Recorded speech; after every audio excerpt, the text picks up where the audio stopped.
Fundación Persea presenta a El Aguacast, la extensión sonora de Revista Persea, cultura científica para América Latina.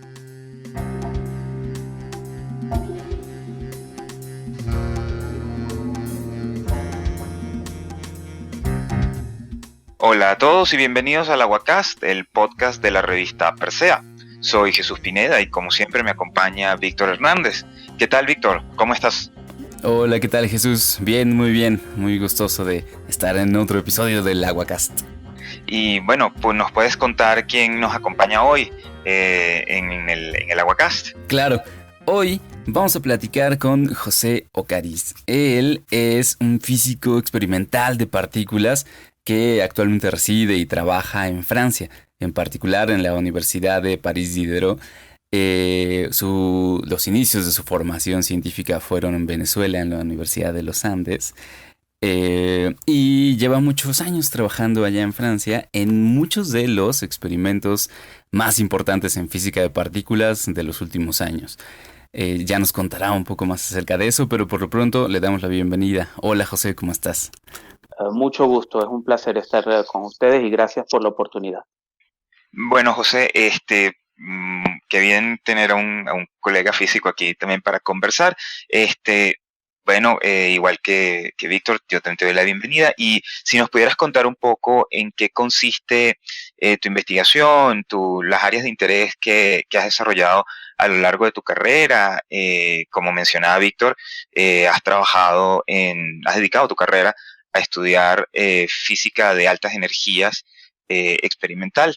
Entonces, si nos pudieses contar primero qué despertó tu interés en esa área y específicamente a qué te dedicas, a qué es lo que te llama la atención en la física de altas energías. Sí, entonces, como bien fue dicho, yo soy físico experimental de altas energías. Entonces, eso quiere decir que yo trabajo utilizando datos que se toman con grandes instrumentos que se instalan alrededor de aceleradores de partículas, en donde se producen colisiones entre haces de partículas. Y entonces los resultados de esas colisiones son registrados por nuestros instrumentos, los analizamos, los estudiamos y de allí sacamos conclusiones sobre la física que ocurre a nivel subatómico, porque esas colisiones entre partículas son típicamente sondas que nos permiten explorar los procesos fundamentales que ocurren a nivel de partículas tan pequeñas como electrones o protones. Los electrones son partículas fundamentales en el sentido que no le conocemos estructura interna, y los protones no son partículas fundamentales porque tienen estructura, pero sin embargo tienen una talla que es un mil millardésimo de centímetro, entonces por lo tanto son realmente estructuras mucho más pequeñas que un átomo. Entonces esa es mi área de especialidad. ¿Por qué elegí esa temática de investigación? Pues hubo varias razones. Una es que siempre me ha interesado entender en la física cuáles son los procesos fundamentales. Tratar de llegar a reducir al máximo la cantidad de conceptos y de objetos físicos que necesitamos para representarnos el universo y su dinámica. Entonces, esa es el cuadro conceptual de mi motivación. Y después en la práctica fue que a mí me fascinó la primera vez que yo pude trabajar haciendo una estancia de investigación corta en un laboratorio de física de partículas. Quedé fascinado de ver esos investigadores que miraban en sus pantallas del ordenador imágenes que venían de sus instrumentos, y entonces ellos decían, por aquí pasó una partícula de tipo pión, por aquí pasó una partícula de tipo kaón, y entonces me pareció increíble que pudiéramos tener una representación visual de algo que ocurría a escalas que son más pequeñas que un átomo. Sí, nos mencionabas recientemente que tu investigación entonces se enfoca en estas partículas que conforman a los átomos, que son incluso partículas, como mencionabas, mucho más pequeñas de lo que la gente experimenta en el día a día. Y todo esto es como parte de la investigación sobre lo que nosotros los físicos conocemos como el modelo estándar de las interacciones fundamentales. Si pudieras contarle un poco a nuestra audiencia, aquellos que no tengan la experiencia en física o un conocimiento de física que más cercano a lo que se nos enseña a nivel de pregrado y posgrado, si pudieras contarle qué es el modelo estándar, cuáles son sus ingredientes y por qué es tan importante estudiarlo, entender los detalles y los ingredientes que faltaban hasta hace bastante poco en el modelo estándar. Estoy pensando específicamente en la famosa partícula de Higgs. Sí, bueno, vamos a intentar hacer una descripción precisa pero compacta de lo que es el modelo estándar y lleguemos hasta el bosón de Higgs en lo posible. Entonces, en la historia de la física se ha llegado por aproximaciones sucesivas y con mucho trabajo intermedio a una representación de los procesos físicos que los entendemos en términos de campos y partículas. Entonces, probablemente toda persona que está escuchando el podcast ha jugado con imanes. Y entonces uno ve que el imán tiene interacción con materia ferromagnética cercana, aunque no haya contacto entre el imán y el objeto que va a ser atraído. Y entonces nosotros interpretamos eso como que alrededor del imán hay un campo magnético. Entonces sabemos que en la naturaleza hay varios campos. Está el campo electromagnético, que también incluye la electricidad y el magnetismo. Están los campos de las interacciones nucleares. Los núcleos son las estructuras que están en el centro de los átomos. Los átomos tienen núcleo y alrededor una nube de electrones. Y entonces la interacción dentro del núcleo se llama nuclear fuerte. Hay otra interacción un poco más sutil que se llama interacción nuclear débil. Y la cuarta interacción es la gravitación, que es lo que hace que cuando uno deja caer una manzana cae al piso o la razón por la que la Luna orbita alrededor de la Tierra. Entonces tenemos los campos por un lado y las partículas, que son la manifestación a nivel microscópico de los campos. Y entonces el modelo estándar es un edificio teórico de física que describe todos los procesos conocidos de 3 de las 4 interacciones en términos de campos y partículas. Y después esos campos y partículas se dividen en 2 grupos. Las partículas de materia, entonces hablé de los átomos, el núcleo está conformado por estados ligados de unas partículas llamadas quarks. Un protón está hecho de 3 quarks, un neutrón está hecho de otros 3 quarks, y los electrones alrededor. Esas son las partículas de materia y con quarks y electrones podemos crear toda la materia que conocemos, desde a cualquier nivel, al nivel de nuestro cuerpo, al nivel de nuestro planeta, al nivel del sistema solar, al nivel de la galaxia e incluso a nivel del universo hasta donde lo hemos podido estudiar. La otra parte son las partículas de interacción. Y la interacción es lo que hace que las partículas tengan una dinámica rica entre ellos, se atraen, se repelen, se estructuran en estados ligados, hay cosas que pueden o no pueden hacer. Entonces, el modelo estándar es el conjunto de reglas que nos permiten entender la materia y sus interacciones. Hay una sola interacción que el modelo estándar no describe, que es la gravedad. Entonces es un tema muy complejo que probablemente va más allá de lo que podemos discutir hoy, es por qué la gravedad es distinta al electromagnetismo y a las interacciones nucleares. En el modelo estándar, aparte de tener materia e interacciones, resulta que para que sea una teoría correcta desde el punto de vista matemático, requiere la existencia de un campo adicional que no es ni materia ni es interacción y tiene unas propiedades que son únicas, que se llama el campo de Higgs.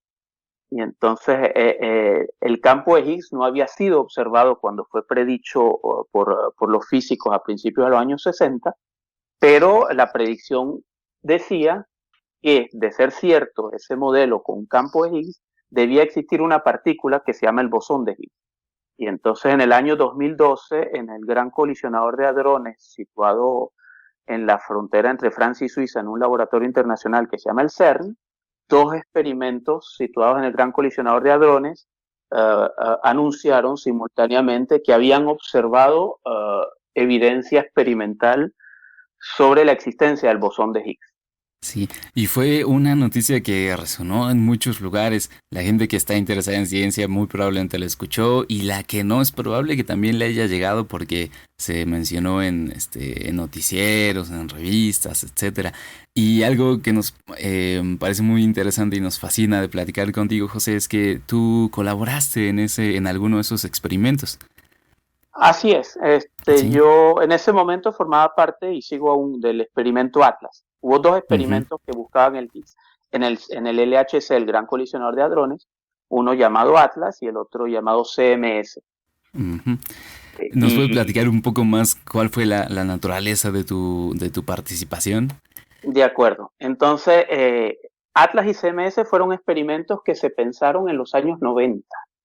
Pero entonces había que construir un acelerador de protones que creara haces de protones en los que esos haces avanzaban casi a la velocidad de la luz, por lo tanto con energías cinéticas inmensas, las mayores que jamás se habían logrado hacer, para que cuando los protones colisionaran, cualquier cosa que pudiera ser producida se produjera.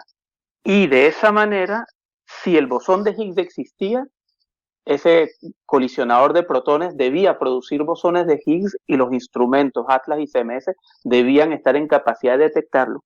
Y si el bosón de Higgs no existía, esos experimentos podían dar una respuesta única sobre la no existencia del bosón de Higgs. Entonces, si existía, lo descubríamos, y si no existía, demostrábamos que no existe. Entonces, era lo que se llama en ciencia un experimento crucial en el sentido que da una respuesta definitiva a un Claro, problema importante. sí. Y bueno, resulta que el bosón de Higgs existía, las colisiones protón-protón produjeron una suficiente cantidad de bosones de Higgs para que nuestros instrumentos los detectaran y nuestros algoritmos de detección permitieron extraer esa señal. Entonces, para dar una idea de la complejidad del asunto, nosotros estamos haciendo colisiones protón-protón 40 millones de veces por segundo. Y la inmensa mayoría de esas colisiones producen muchas cosas, pero no producen el bosón de Higgs. Es solo una en 1 millardo que produce un Higgs. E incluso muchas de esas colisiones producen un Higgs que no logramos detectar. Entonces hay solo una pequeñita cantidad de eventos en las que podemos tener una indicación clara en nuestros algoritmos que eso, el proceso que registramos es debido a la producción de un bosón de Higgs. Entonces, yo, y no solo yo, éramos un equipo internacional, nos repartíamos las tareas dentro del experimento Atlas sobre cómo llegarle al bosón de Higgs si existe. Entonces, eso significaba distribuir muchísimas responsabilidades que tenían que ver con el tipo de detectores que estábamos usando para identificar las señales, con las maneras de caracterizar esas señales y con las herramientas estadísticas para dar respuestas definitivas. Entonces, de los 3.000 investigadores que teníamos en esa época en el experimento Atlas, alrededor de 250 buscábamos el Higgs y dentro de esos 250 había grosso modo 4 equipos principales. Y yo estaba en uno de ellos que se interesaba en buscar la señal de 2 fotones. El fotón es la partícula de luz y resulta que el bosón de Higgs, de tanto en tanto, no muy a menudo, se desintegra y produce 2 fotones. Y entonces la señal de esos 2 fotones tiene una firma única que nos indica si vino el bosón de Higgs. Y entonces yo formaba parte del equipo que buscaba el Higgs en 2 fotones. Y junto a mí, en mi equipo cercano de trabajo, en mi mismo laboratorio, teníamos 2 estudiantes de Venezuela, Ever Torres y Camila Ah, Rangel, ujú, y ambos produjeron contribuciones muy importantes para la búsqueda del Higgs en 2 fotones. Para resumir, Ever trabajó sobre todo en caracterizar las falsas señales, los falsos positivos. Y Camila trabajó sobre todo en identificar los verdaderos positivos. ok. Entonces, en conjunto, las contribuciones de Camila con las de Ever y con las de varias decenas de otros colegas nos permitieron armar el, el, el, el flujo de informaciones que nos permitió observar el bosón de Higgs. Ujú. Para redondear un poquito este tema, José, ¿tú qué, ¿Cómo calificarías la importancia de ese experimento y de los resultados de ese experimento en términos de, pues, de historia de la física o de historia del conocimiento humano? No sé. Sí. Hay varios niveles y para mí todos son muy importantes. Entonces, decíamos que el campo de Higgs es un ingrediente fundamental del modelo estándar. Y el modelo estándar es nuestra mejor comprensión de la física, que va, por supuesto, a lo subatómico, pero que también nos permite entender todos los procesos físicos que conocemos, exceptuando la gravedad. Y eso incluye la historia del universo. Y las propiedades del campo de Higgs son tan particulares que es muy probable que el Higgs haya jugado un rol particular en algún momento en la historia del universo en el Big Bang. Eso es un campo abierto, ahí todavía no tenemos respuestas ciertas, pero dada la especificidad del campo de Higgs, es muy probable que algo haya tenido como rol en la historia del universo. Entonces eso es en lo que se refiere a la física. Después, en lo que se refiere a la manera de estudiar esa física, en estas grandes colaboraciones internacionales que construyen estos grandes instrumentos experimentales, necesitamos utilizar tecnologías de vanguardia que a cada momento van a la punta de lo que se puede hacer tecnológicamente hablando. Entonces también es un entorno muy fértil para el diseño y la investigación de nuevos protocolos experimentales, desarrollar nuevas tecnologías. Y esas tecnologías obviamente pueden ser de orden instrumental, electrónica, detectores, pero también lo son en el manejo de la información. Lo que hoy en día llamamos tecnologías de la información ha heredado muchos trabajos que se han desarrollado en la ciencia fundamental. El ejemplo más conocido es la web. La primera página web del mundo estaba en el laboratorio CERN, donde está el experimento Atlas. Y la razón por la que se hizo allí es porque como somos grandes colaboraciones internacionales, necesitábamos compartir nuestros datos con todos los colegas donde quiera que ellos estén en el planeta. Entonces era una necesidad que nosotros teníamos para nuestra investigación y ahora es una herramienta que permite agilizar las comunicaciones entre todos los seres humanos. Hoy en día la web está al alcance de una fracción importantísima de los habitantes del planeta y se ha desarrollado una economía alrededor de la web que juega un rol cada vez más importante en la organización de las sociedades. Y un último punto que a mí me gusta mucho de mi temática es que como somos grandes organizaciones internacionales y tenemos que poner a trabajar juntos a personas que viven en continentes distintos, con culturas distintas, con horarios distintos, somos un pequeño laboratorio de cómo la humanidad puede trabajar en conjunto para perseguir objetivos comunes. Tenemos que distribuir los roles, que cada cual pueda aportar lo mejor que puede desde su lugar, con sus limitaciones y sus ventajas, y organizar todo eso en conjunto para obtener el mejor resultado posible. Bueno, lo que mencionas, sí, uno de las las grandes banderas de la investigación en estos grandes experimentos, como el LHC o antes que el LEP, que era el acelerador que estaba antes en la misma estructura en la que hoy está el LHC, son precisamente esas colaboraciones internacionales, uno de los lugares donde la humanidad trata de colaborar junta para encontrar respuestas a las preguntas más importantes. En el caso de biología también estaba el proyecto del genoma humano y muchos de ellos. Y quería preguntarte, fíjate que ahorita tú mencionabas precisamente el impacto en la sociedad macroscópica, en la sociedad que no necesariamente ve, que cuando uno les pregunta o les explica un poco acerca de, como tú mencionabas antes, el modelo estándar, la estructura fundamental del universo y todo esto, la reacción normal de la gente es preguntar, bueno, pero ¿con qué se come eso? ¿Para qué sirve esto? ¿No?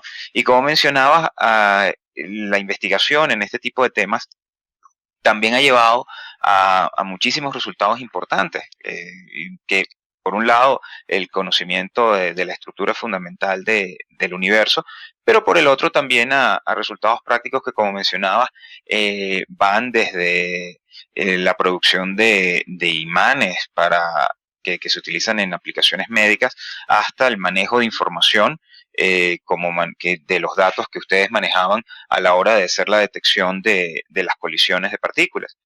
Y quería preguntarte, eh, yo hasta cierto punto sé un poco la respuesta, pero para todos nuestros escuchas, ¿qué hay más allá? Que una vez que ya el rompecabezas del modelo estándar está salvando los detalles completos, o sea, el zoológico está completo con la adición del Higgs, eh, ¿qué otras cosas quedan, en tu opinión, por detectar en el LHC? ¿Qué crees que que los físicos quisiéramos encontrar en ese tipo de experimentos? Personalmente, como físico teórico, sé que la gente que hace investigación en física, en teoría de cuerdas o en modelos de gran unificación, tienen opiniones muy fuertes al respecto de qué esperan que se encuentre en el futuro cercano en el LHC, que, si no me equivoco, en estos momentos está pasando por un periodo de mantenimiento que va a durar un par de años, ¿no? Sí, así es. Sí, yo creo que hay dos niveles en la posible respuesta a tu pregunta. Está un primer nivel, que es, dado el instrumento que tenemos, hasta dónde podemos extraer información que nos permita avanzar en nuestro conocimiento de las interacciones fundamentales. Entonces el panorama está más o menos claro, como hasta finales de la próxima década, que el LHC, bien ahorita está haciendo una interrupción de 2 años para mejorar algunos de sus componentes. Se espera que el LHC siga funcionando hasta finales de la próxima década. Entonces le sacaremos toda la información que podamos, una responsabilidad que tenemos frente a los ciudadanos de tantos países que contribuyen con sus impuestos a construir a permitir que nosotros hagamos nuestra investigación. Nuestra responsabilidad es obtener los mejores resultados posibles. Ahora, ¿hasta dónde vamos a llegar? Eso todavía no lo sabemos, pero lo ideal sería que podamos conseguir nuevos elementos de respuesta a algunas preguntas que tenemos hoy en día y para las cuales el modelo estándar no nos da una respuesta satisfactoria. Hablamos de la gravitación. El modelo estándar no incluye la gravedad. Entonces eso ya es una limitación fuerte. Eso quiere decir que el modelo estándar no es una teoría completa de las interacciones en física. Ahora, incluso no siempre en relación con la gravedad, aunque en ocasiones lo es, sabemos que hay fenómenos que el modelo estándar no nos explica. La mayor parte de esos fenómenos tienen que ver con la historia del universo. Hoy en día se habla de que si se hace el balance del contenido en materia y energía del universo, la materia ordinaria, esa que nosotros podemos palpar, solo representa 5% del balance total. Y el 95% restante, una cuarta parte, es lo que llamamos materia oscura, que es materia en el sentido que podemos interactuar con ella por gravitación, pero que no emite luz y no la vemos, y no tenemos ni idea de qué es. Y algo mucho más extraño en las 3/4 partes restantes, que se llama la energía oscura, que lo único que sabemos es que es algo que hace que la expansión del universo desde el Big Bang no solo continúa, sino que lo hace a un ritmo cada vez mayor. Y no tenemos por ahora ninguna pista sobre qué pueden ser ni la materia oscura ni la energía oscura. Y después hay una lista razonablemente larga de preguntas más específicas para las cuales el modelo estándar no tiene respuesta. Un tema en el que yo trabajé durante muchos años antes de entrar a Atlas son las diferencias entre la materia y la antimateria. Y para resumir, a nivel microscópico, a nivel subatómico, hay tanta materia como antimateria. Las leyes de la materia son casi esencialmente las mismas que las de la antimateria, pero a nivel macroscópico, en las grandes escalas, tenemos planetas, tenemos sistemas solares, tenemos galaxias, pero no hay antigalaxias, no hay antiplanetas, no hay antipersonas. Entonces, entender por qué es tan fácil tener a nivel subatómico electrones o antielectrones, pero a nivel de grandes escalas no tenemos antigalaxias, es una pregunta a la cual el modelo estándar da una respuesta incompleta. Y ese es un ejemplo entre muchas otras. Entonces hay preguntas abiertas y nombramos algunas de ellas, lo cual nos hace pensar que el modelo estándar no es la respuesta última. Entre ellas, si no me equivoco, está también la búsqueda de supersimetría y la idea que para quienes nos escuchan, la idea de supersimetría, bueno, es un invento que tenemos los físicos teóricos, que creemos que puede haber, como mencionaba José, que puede haber una relación entre las partículas de materia, de lo que los fermiones, de que él hablaba de los quarks y de los electrones y de los neutrinos, y las partículas de las interacciones, como mencionaba José precisamente, que pudiese haber una forma de intercambiar unas con otras, y que esa era una de las ideas que muchos físicos teóricos teníamos, que podría verse en el LHC. En el caso de tu experiencia, José, yendo a algo como eso, que es una idea que tiene impacto en aspectos bastante esotéricos de la unificación, como mencionabas, el modelo estándar que describe tres fuerzas con la gravitación en el contexto de teoría de cuerdas, que es una teoría muy famosa para el público en general. ¿Qué opinión te merecen este tipo de investigaciones?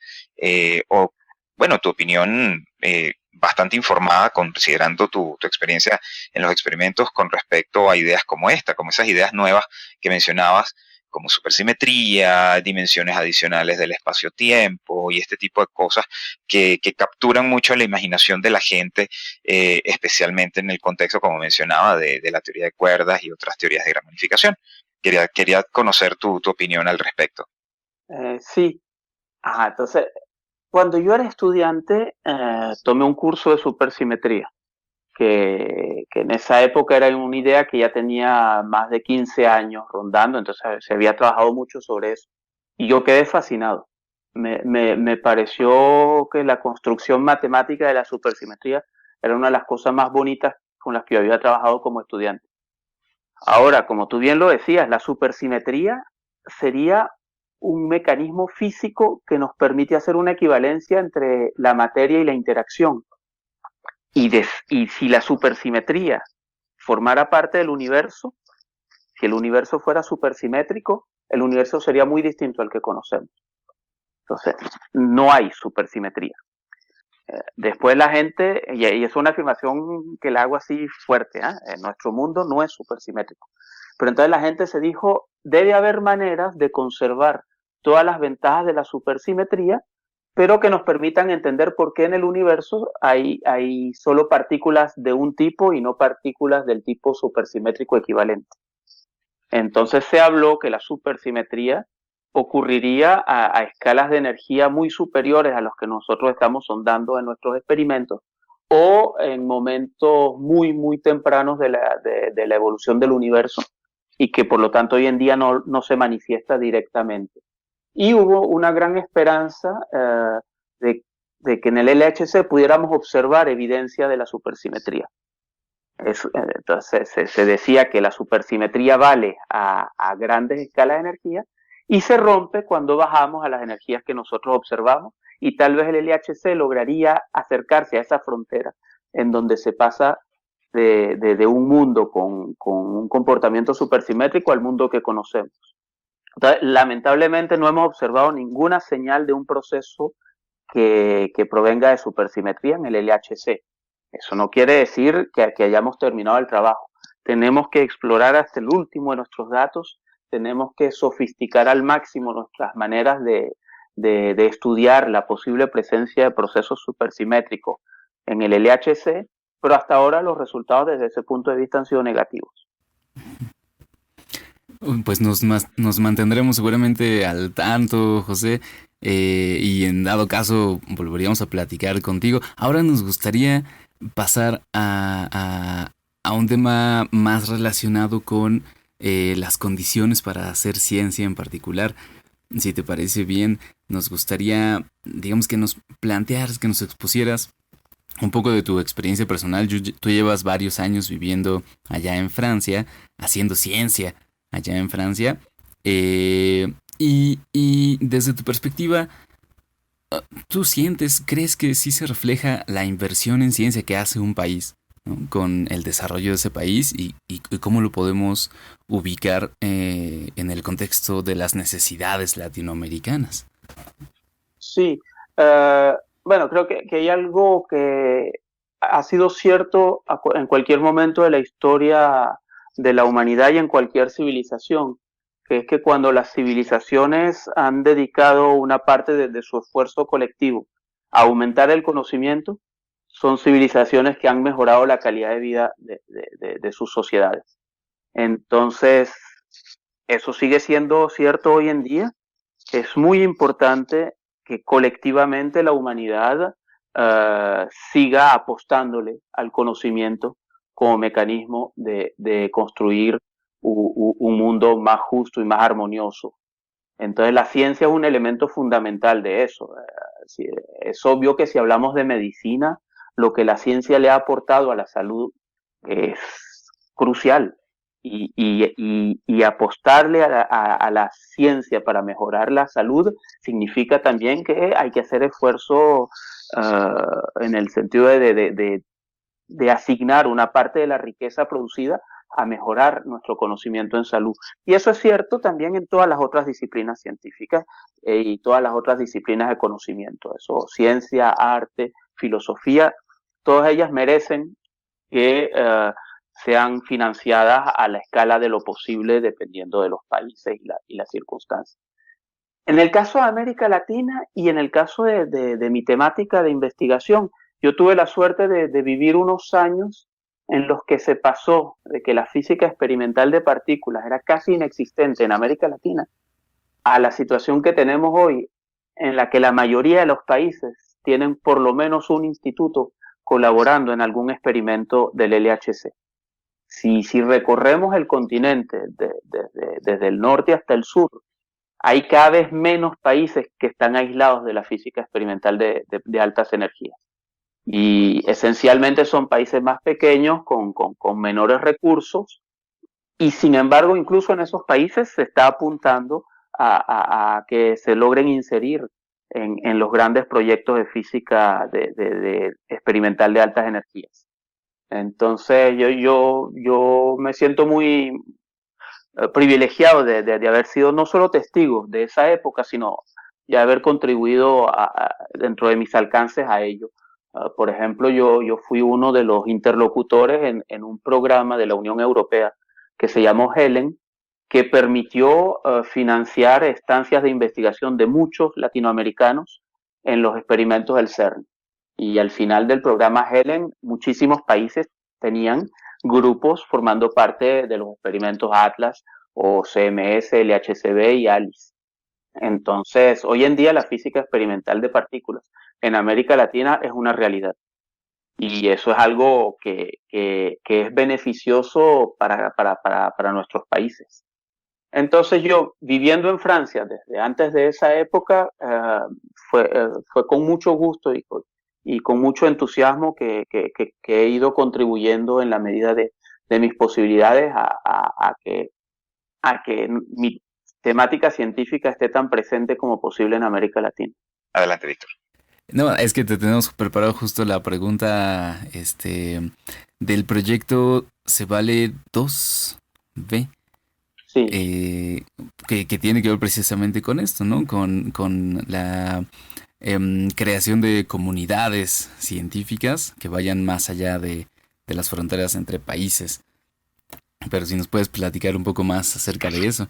Sí, sobre ese proyecto en particular, efectivamente, en el caso particular de Venezuela, el proyecto HELEN lo usamos para estimular a los jóvenes estudiantes de física de Venezuela a entrar en la aventura de la física de partículas. Nuestro objetivo a largo plazo era el que se hizo también en los otros países de América Latina, construir una comunidad científica local involucrada en los grandes proyectos del LHC.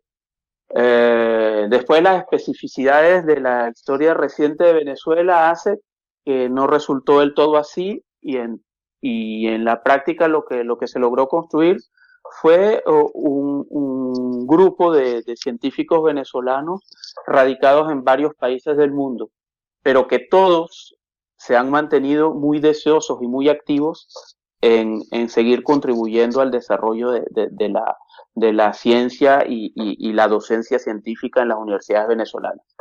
Entonces, CEVALE-2 es acrónimo de Centro Virtual de Altos Estudios en Altas Energías. Y entonces la idea era responder a la necesidad específica de Venezuela, que también la podemos encontrar a niveles un poco diferentes en otros países de la región, de cómo ofrecer cursos avanzados en física fundamental a los estudiantes en aquellas universidades en las que el plantel docente no incluía personal especializado en esa área. Y entonces yo mencioné a dos estudiantes que trabajaron conmigo en el momento del descubrimiento del bosón de Higgs, Ever Torres y Camila Rangel, pero junto con Ever y Camila hubo alrededor de 15 otros venezolanos que hicieron su doctorado en física de partículas en esos años.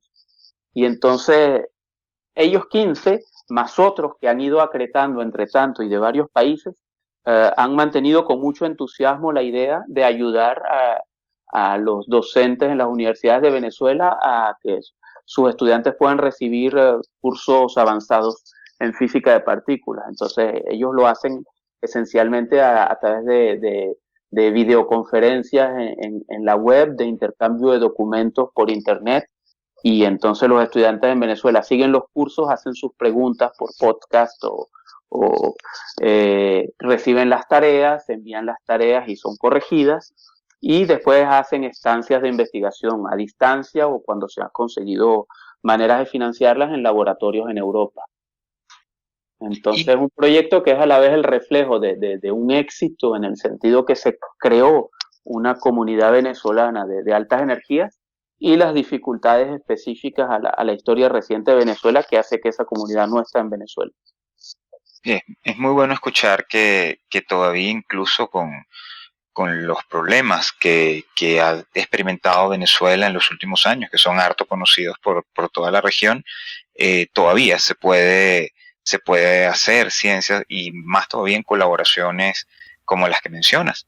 Y te quería dar una última pregunta ya para cerrar, que alguien que haya escuchado toda esta discusión, que haya que haya escuchado un poco sobre el LHC y todo esto, y la física de partículas, y considere que todo esto es algo muy esotérico, muy, muy loco, y que por qué América Latina debe estar involucrada en algo como esto, porque tenemos problemas mucho más importantes y graves en la región. Tú has mencionado a lo largo de la conversación algunos de los impactos de este tipo de investigaciones en física de altas energías, pero de ciencia que para el público en general podría parecer esotérica, que no sirve para nada. ¿Qué querrías dejarles como mensaje a ellos, a esas personas que dudan muchísimo de la utilidad de este tipo de investigación y de por qué hacer investigación en este tipo de temas realmente importa, incluso en una región con problemas bastante graves como América Latina? Sí, en el caso específico de mi disciplina, los grupos de físicos de partículas que trabajan en nuestros países son no solo investigadores de punta, pero también son interlocutores de alto nivel para ayudar a la sociedad a conseguir las buenas respuestas a los problemas que enfrenta. Es decir, un país donde tienes equipos de investigación en temas de vanguardia es un país en el que los dirigentes pueden conseguir asesoría de alto nivel para responder a preguntas a las que todos nos vamos a enfrentar, como el problema de la transición energética. Para hacerlo correctamente necesitamos expertos locales que entiendan las necesidades de nuestros países, pero que también entiendan cuáles son las herramientas disponibles para enfrentarlo. Por dar un ejemplo, supongamos que en algún país se plantee la idea de utilizar la energía nuclear para abastecer en energía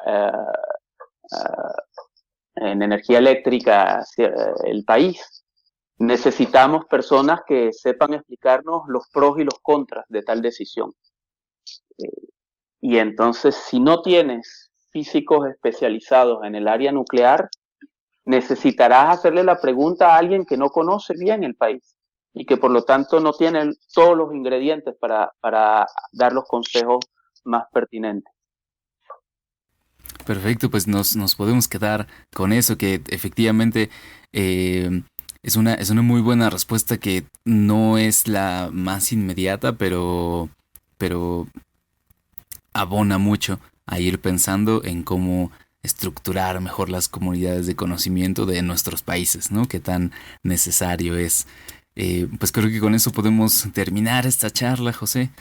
Bueno, pues sí, ha sido un gusto. Y de todos casos, la ciencia forma parte del conocimiento. Y quien cree que el conocimiento es costoso debe saber que la ignorancia lo es mucho más. Muy bien, nos quedamos con esa frase entonces también. Bueno, entonces creo que eso es todo por esta conversación. Esto fue el Aguacast, el podcast de la revista Persea. Pueden encontrarnos en nuestra página web, revistapersea.com, en todas las redes sociales como Revista Persea, y si desean apoyarnos pueden hacerlo en nuestro Patreon, en patreon.com/Persea Foundation.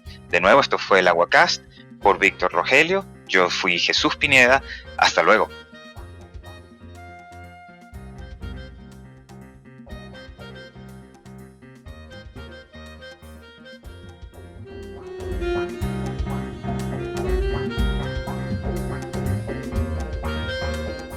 El Aguacast es una producción de Fundación Persea. Cultura científica para América Latina. Para América Latina. Para América Latina. Para América Latina. Para América Latina.